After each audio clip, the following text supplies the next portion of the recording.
नमस्कार, किसान समाचार में आपका स्वागत है। मैं हूं साइमा खान। सबसे पहले नजर हेडलाइंस पर। मत्स्य पालन, पशुपालन और डेयरी मंत्रालय ने सागर परिक्रमा के 6वें चरण का किया शुभारंभ। पुरुषोत्तम रुपाला ने कहा कि मछली की बढ़ती मांग को पूरा करने में मत्स्य किसानों की महत्वपूर्ण भूमिका। रुपाला ने मछली पकड़ने की स्थायी प्रथाओं पर दिया बल।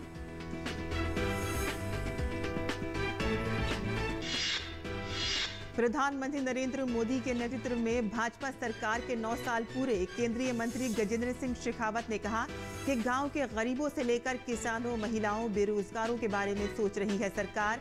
माइक्रो इरिगेशन और सूक्ष्म सिंचाई से करोड़ों किसानों की बढ़ी है पैदावार। किसान कृषि में नई तकनीक का कर रहे हैं इस्तेमाल। राजस्थान के लघु एवं सीमांत किसानों में बीज मिनीकिट निःशुल्क किए जाएंगे वितरित। 23 लाख किसानों को मिलेंगे प्रमुख फसलों के बीज मिनीकिट। प्रदेश सरकार ने 128.57 करोड़ रुपए के वित्तीय प्रस्ताव को दी मंजूरी।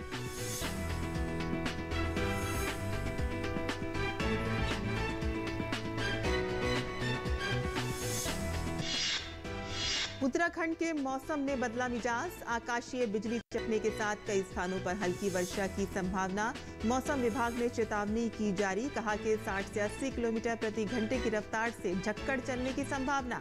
वृक्षारोपण, बागवानी और खड़ी फसलों को ओलावृष्टि पहुंचा सकती है नुकसान। और अब समाचार विस्तार से।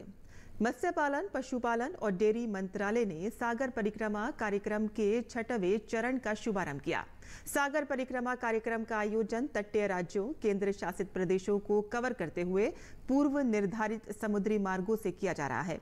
2 दिनों तक चलने वाले इस 6वें चरण का आयोजन देश और केंद्र शासित प्रदेश अंडमान और निकोबार द्वीप समूह में किया गया। केंद्रीय मत्स्य पालन, पशुपालन और डेयरी मंत्री पुरुषोत्तम रुपाला ने मछली की बढ़ती मांग को पूरा करने में मत्स्य किसानों की महत्वपूर्ण भूमिका और देश के मछुआरों और मत्स्य पालकों के बहुमूल्य योगदान को स्वीकार किया, जो भोजन एवं जीविका के एक महत्वपूर्ण स्रोत के रूप में इसके लिए अथक मेहनत करते हैं।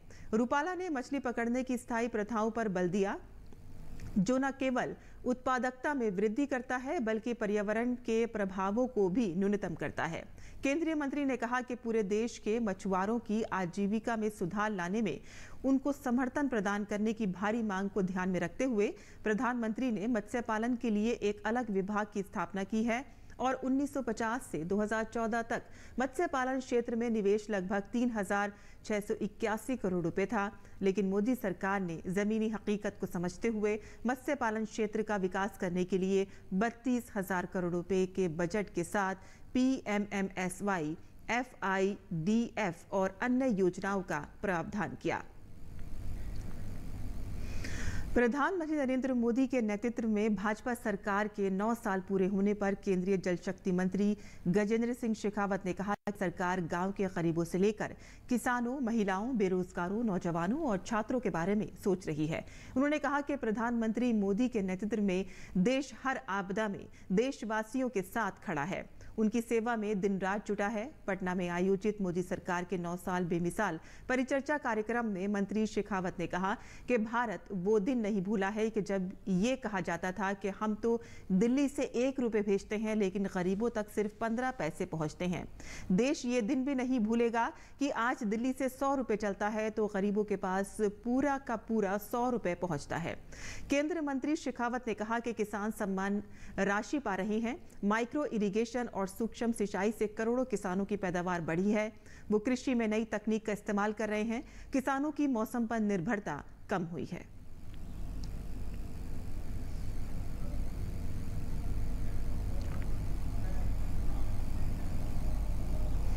राजस्थान के 23 लाख लघु एवं सीमांत कृषकों को प्रमुख फसलों के प्रमाणित किस्मों के बीज मिनीकिट निःशुल्क वितरित किए जाएंगे।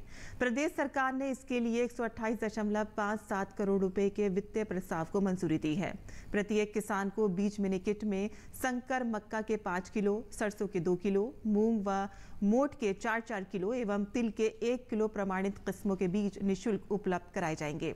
जनजातीय कृषकों के लिए जनजातीय क्षेत्रीय विकास विभाग द्वारा तथा गैर जनजातीय कृषकों के लिए कृषि विभाग द्वारा बीज मिनीकिट की खरीद राजस्थान राज्य बीज निगम, राष्ट्रीय बीज निगम से की जाएगी। इन मिनीकिट का वितरण कृषि विभाग द्वारा राज किसान साथी पोर्टल के माध्यम से किया जाएगा। गौरतलब है कि राज्य में बीज उत्पादन बढ़ाने तथा लघु और सीमांत किसानों को निःशुल्क बीज उपलब्ध कराए जाने हेतु राजस्थान बीज उत्पादन एवं वितरण मिशन चलाया जा रहा है और इस मिशन के उत्कृष्ट परिणामों को देखते हुए ये फैसला लिया गया है।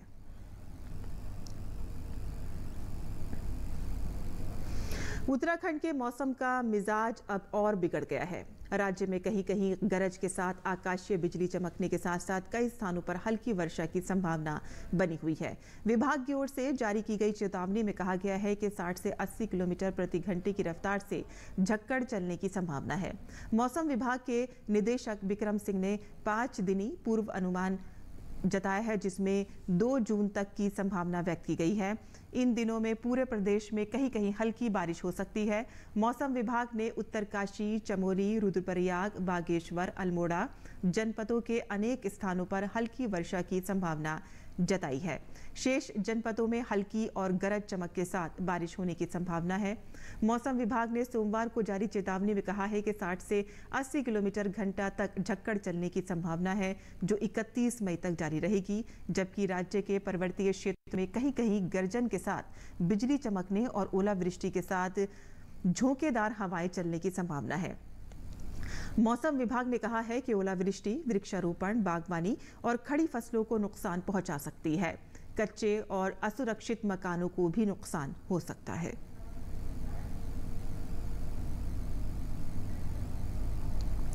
अब किसान प्रौद्योगिकी को अपनाकर उन्नत खेती कर रहे हैं। तेलंगाना के विकाराबाद जिले के किसान जो कीटनाशक छिड़काव से संचालन के लिए किसान ड्रोन का इस्तेमाल कर रहे हैं।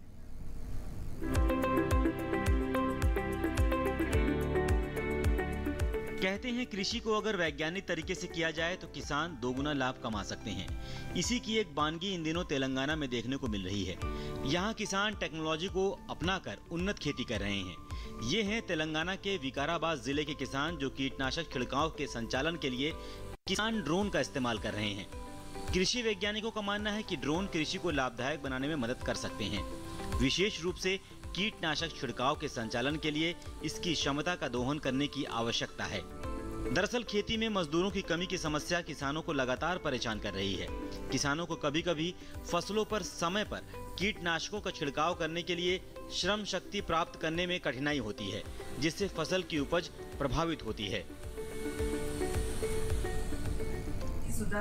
फसलों पर कीटनाशकों के छिड़काव के लिए प्रति एकड़ 200 लीटर पानी की आवश्यकता होती है, लेकिन ड्रोन छिड़काव के लिए प्रति एकड़ केवल 16 लीटर पानी की आवश्यकता होती है। मानव श्रम से एक दिन में केवल 2 से 3 एकड़ भूमि पर ही कीटनाशकों का छिड़काव किया जा सकता है, जबकि यदि मानव श्रम के स्थान पर ड्रोन का उपयोग किया जाता है तो स्प्रे करने के लिए 15 से 20 मिनट। कीटनाशक का छिड़काव एक समान मात्रा में और एक समान ऊंचाई पर किया जा सकता है। खेती की लागत कम हो जाती है और लाभ ड्रोन के उपयोग से बढ़ जाता है। कीटनाशकों के छिड़काव के लिए ड्रोन का उपयोग किसानों के लिए आसान है, क्योंकि कृषि श्रमिकों की कमी है। हमने किसानों को छिड़काव के संचालन के लिए ड्रोन में रोपिंग के फायदों के बारे में समझाया है। वे उन क्षेत्रों में भी बहुत उपयोगी हैं जहां वर्षा का पानी कम है। मैंने इसके संचालकों की मदद से ड्रोन का उपयोग अरहर केसर की फसल पर कीटनाशकों का छिड़काव करने के लिए किया है। मैं केवल एक दिन में छिड़काव पूरा कर पाया और यह लागत प्रभावी भी है। कृषि और किसान तभी आगे बढ़ सकते हैं जब वो नई नई तकनीकों का इस्तेमाल करें, और इस दिशा में तेलंगाना के किसानों के प्रयास सराहनीय हैं और काबिले गौर हैं। Bureau report, DD news.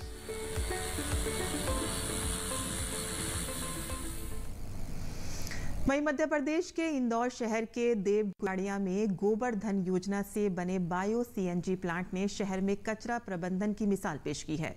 Biogas से न केवल सीएनजी गैस तैयार होता है, बल्कि इस गैस से इंदौर शहर की आधी बसें चलती हैं। साथ ही ऑर्गेनिक कंपोस्ट का भी निर्माण हो रहा है। देखते हैं धीरज कुमार की ये रिपोर्ट। मध्य प्रदेश के इंदौर शहर के देवगुराड़िया में गोवर्धन योजना से बना ये बायो सीएनजी प्लांट है। 15 एकड़ में फैले इस प्लांट को तैयार करने में 150 करोड़ का खर्च आया है। प्लांट में रोजाना पहुंचने वाले 550 टन गीले कचरे से 17,500 किलो बायो सीएनजी के अलावा जैविक खाद का भी उत्पादन होता है। प्लांट की सफलता की बानगी है कि केंद्र सरकार ने देश के 11 राज्यों के 52 शहरों में ऐसे प्लांट बनाने की तैयारियां की हैं। इसे एशिया का सबसे बड़ा बायो सीएनजी प्लांट माना जाता है। यहाँ का कचरा 95% प्योर है, जिससे जो हमारी सीएनजी गैस है जिसमें मीथेन का जो परसेंटेज है वो 95, 96, 98% तक मिलेगा। तो इस वजह से इस प्लांट को इंदौर में लेके आए और इसकी सबसे बड़ी खासियत यही है कि इंदौर का जो 100% door to door collection with segregation, तो segregation is the key of solid waste management. Biogas plant के निर्माण से सालाना 1,30,000 टन कार्बन उत्सर्जन में कमी आई है। ग्रीन एनर्जी और ऑर्गेनिक कंपोस्ट का निर्माण हो रहा है। करीब 1.5 करोड़ रुपए सूखे कचरे से मुनाफा हो रहा है। करीब 8.30 करोड़ रुपए का कार्बन क्रेडिट से लाभ मिल रहा है। प्लांट तैयार करने वाली कंपनी 2.5 करोड़ रुपए सालाना इंदौर नगर निगम को भुगतान कर रही है। माननीय प्रधानमंत्री जी द्वारा जो सर्कुलर इकोनॉमी की बात की, वेस्ट टू वेल्थ की बात की, वेस्ट टू एनर्जी की बात की, तो उसी अवधारणा पर इंदौर नगर निगम काम कर रहा है कि वेस्ट टू वेल्थ, हम कचरे से कंचन कैसे बना सकते हैं, किस तरह से कचरे से पैसा कमाया जा सकता है और जो हमारा स्वच्छता का मॉडल है उसको जो है ठीक ढंग से चलाया जा सकता है। प्लांट की सफलता की बानगी है कि इंदौर शहर की 50% बसें इसी से चलती हैं।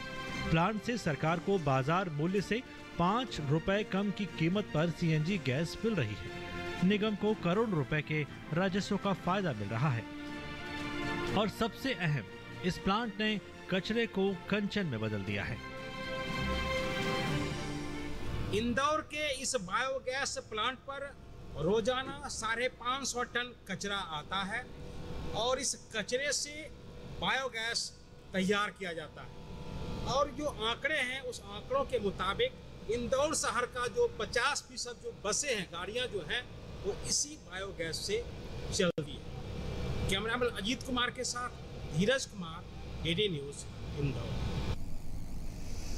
प्रधानमंत्री गरीब कल्याण योजना गरीब तबके के लोगों के लिए वरदान साबित हो रही है। हिमाचल प्रदेश में भी इस योजना से हजारों गरीब परिवारों को मुफ्त राशन दिया जा रहा है। पेश है हमारी ये रिपोर्ट।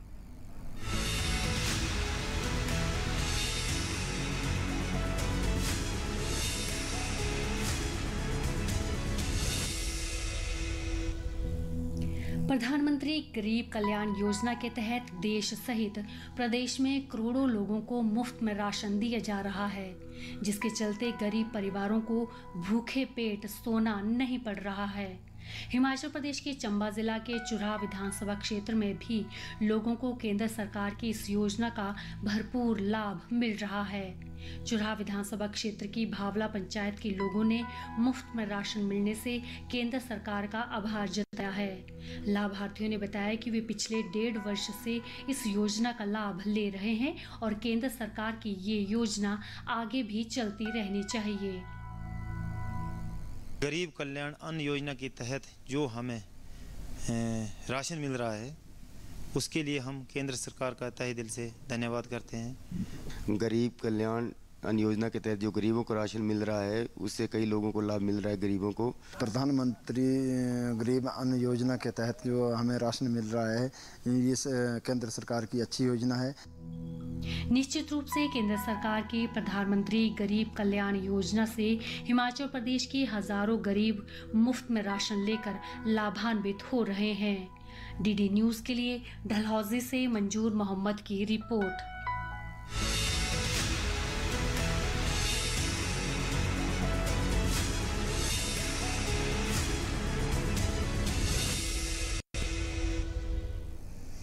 और किसान समाचार में अब बात करते हैं मंडी भाव की और देखते हैं कि क्या रहा देश भर की मंडियों का भाव।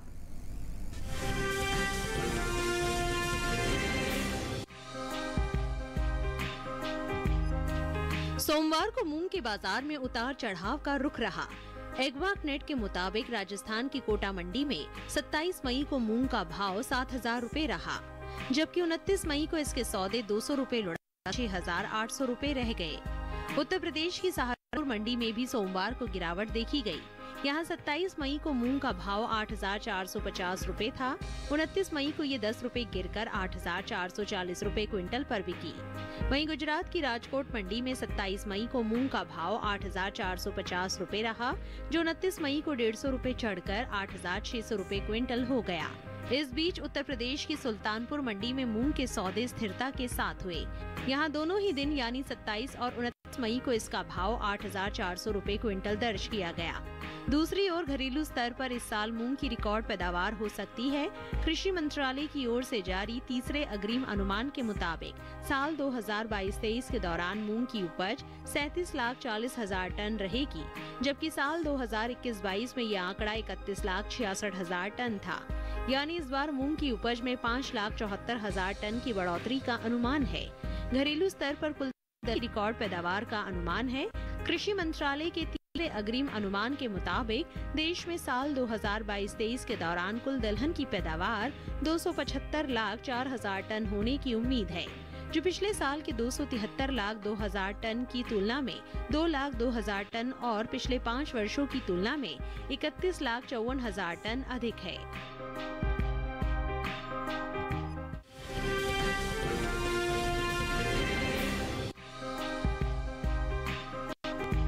सोमवार को हालांकि सरसों के बाजार में मिला जुला रुख देखने को मिला, लेकिन कुछ मंडियों में अच्छी खासी गिरावट या अच्छी खासी तेजी दर्ज की गई। सबसे बड़ी गिरावट राजस्थान की जोधपुर मंडी में दर्ज हुई। एग्वाक नेट के मुताबिक 27 मई को यहां इसका भाव 4,200 रुपए था, जो 29 मई को 350 रुपए घटकर 3,850 रुपए क्विंटल रह गया।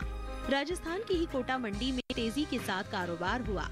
यहाँ 27 मई को सरसों 4,000 क्विंटल पर बिकी थी। 29 मई को 50 रुपए चढ़कर इसका भाव 4,850 रुपए क्विंटल हो गया।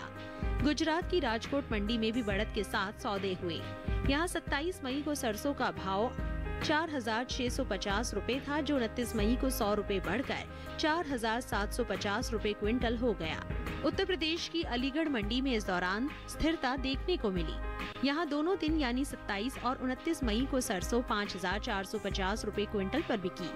उत्तर प्रदेश की दूसरी मंडियों की बात करें तो सोमवार को आगरा में सरसों का भाव 5,450 रुपए, इटावा में भी 5,450 रुपए, दादरी में 5,470 रुपए और लखीमपुर में 5,500 रुपए रहा।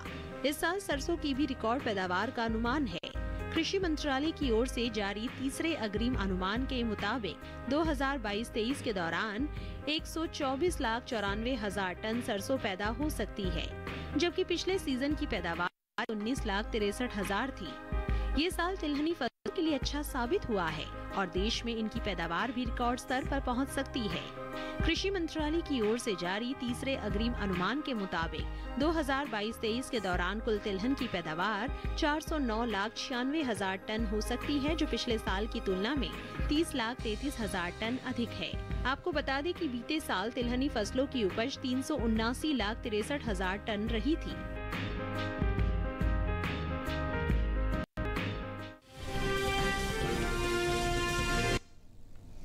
और मंडी खबर के बाद अब बात करते हैं मौसमी खेती की। किसान इस मौसम में कैसे रखें अपनी खेती का ख्याल, आइए देखते हैं।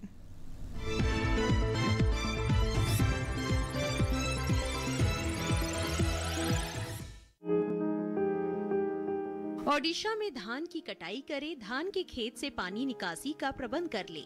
यहाँ गन्ने के खेत में सिंचाई करते रहे। इस समय लाल मिर्च में कीट लगने की संभावना बनी हुई है। ऐसे में लाल मिर्च में कीटों से बचाव के लिए कीटनाशक छिड़के। किसान जूट के खेत से जल निकासी की उचित व्यवस्था कर सकते हैं। इसके अलावा बैंगन की तुड़ाई करें। टमाटर की तुड़ाई के लिए समय उपयुक्त है।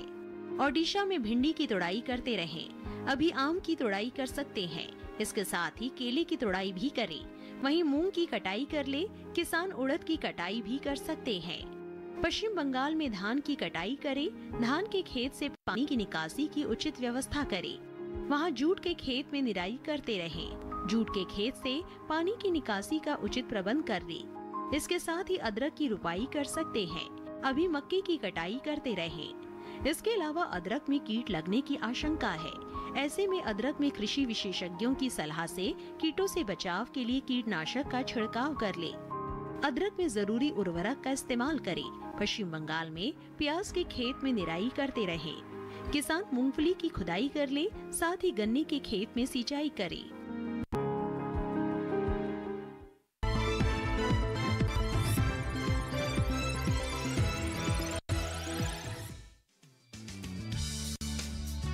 ये मौसम भिंडी की बुआई के लिए अनुकूल है। 1 हेक्टेयर में भिंडी की बुआई के लिए 18 से 22 किलो बीज पर्याप्त है। भिंडी की बुआई करने से पहले खेतों को जोत कर तैयार कर ले। खरपतवार को साफ कर ले। बुआई करते समय कतार से कतार की दूरी 30 सेंटीमीटर और पौध से पौध की दूरी 13 से 15 सेंटीमीटर रखें। किसान भिंडी की कई किस्मों की बुआई कर सकते हैं, जैसे पूसा मखमली, पूसा सावनी, लाल भिंडी और IHR 31 आदि। पूसा मखमली किस्म की भिंडी की लंबाई 6 से 8 इंच तक होती है। ये भिंडी लंबी, सीधी, चिकनी और हरे रंग की होती है। पूसा सावनी किस्म की भिंडी की लंबाई 10 से 15 सेंटीमीटर होती है। ये लंबी, पतली, नरम, चिकनी और गहरे हरे रंग की होती है। पूसा सावनी किस्म की 1 हेक्टेयर में 80 से 100 क्विंटल तक पैदावार ली जा सकती है। लाल भिंडी लंबी, सीधी और गुदेदार होती है, जबकि IHR 31 किस्म की भिंडी की लंबाई 24 सेंटीमीटर तक होती है। ये मोटे गुदे वाली और हल्के हरे रंग की होती है। अगर बात सिंचाई की करें तो बुआई के तुरंत बाद फसल में पहली सिंचाई करें और फिर दूसरी और तीसरी सिंचाई 3 से 4 दिन के अंतराल पर करें।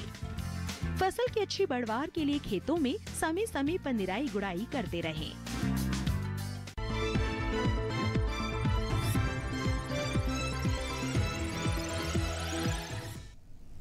और खेती किसानी से जुड़ी खबरों के बाद आइए अब नजर डालते हैं कुछ और खबरों पर। खास खबर में आबकारी नीति मामले में मनीष सिसोदिया को दिल्ली हाई कोर्ट से राहत नहीं मिली। CBI की ओर से दर्ज केस में सिसोदिया की जमानत अर्जी दिल्ली हाई कोर्ट ने खारिज की है।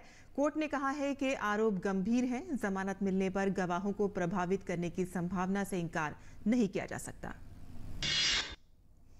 मणिपुर में उग्रवादियों के खिलाफ अभियान भी तेज हो चुका है। गृह मंत्री अमित शाह से महिला प्रतिनिधिमंडल ने मुलाकात की और अपनी कुछ बातों को उनके सामने रखा।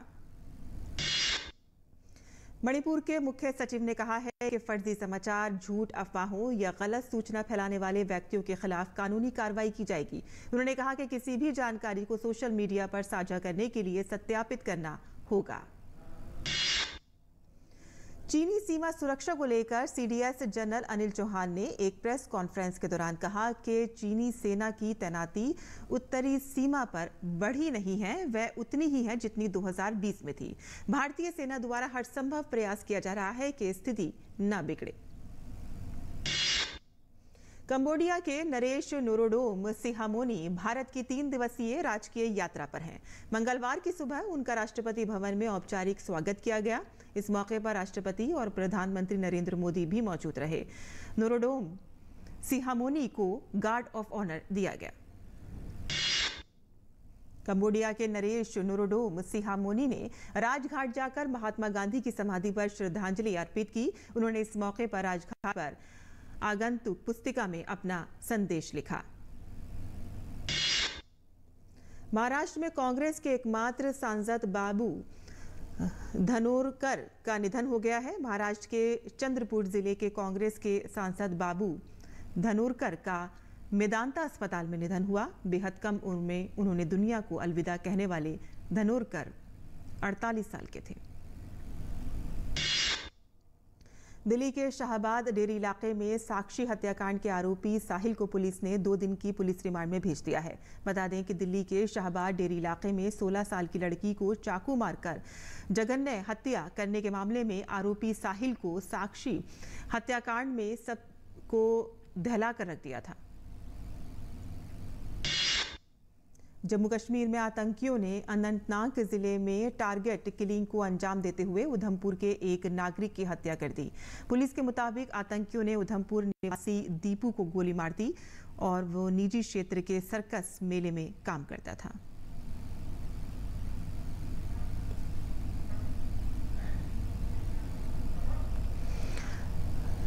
और किसान समाचार में इस वक्त के लिए इतना ही। अनुमति दें। नमस्कार।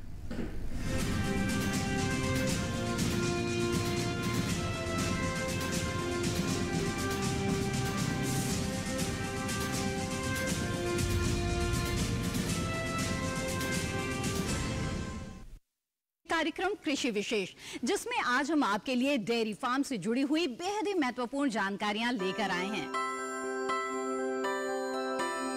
डेयरी सेक्टर में भारत के बढ़ते कदम।